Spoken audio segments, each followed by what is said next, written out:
गुढीपाडव्याच्या शुभमुहूर्तावर आपल्या मराठी अस्मितेचा, परंपरेचा आणि नव्या संकल्पाचा उत्सव साजरा करताना आपण सगळे एकत्र येतो. आज तो क्षण आहे जेव्हा आपली एकजूट, आपण ताकद आणि आपली ओळख जगासमोर ठामपणे उभी राहते. मराठी माणसाच्या हक्कासाठी, आपल्या संस्कृतीच्या जतनासाठी आणि आपल्या भविष्यासाठी एकत्र येण्याची हीच ती वेळ.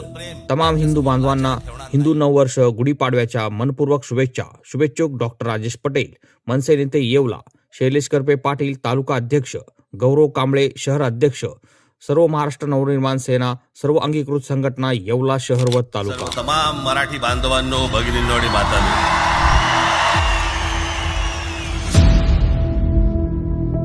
आज या क्षणाला महाराष्ट्राला स्वतःला अर्पण करत आहे.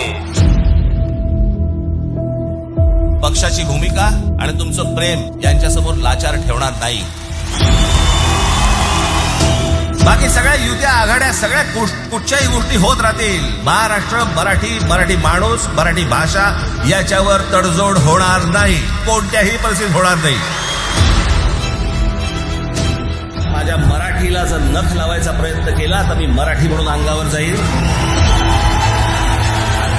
हे जे सगळं मी आजपर्यंत जे काही तुमचं प्रेम मला जे मिळालेलं आहे, ती जी ऊर्जा मला जी मिळते ना, ती तुमच्याकडनं सगळ्यांकडनं हे तुम्ही येता तेव्हा मिळते.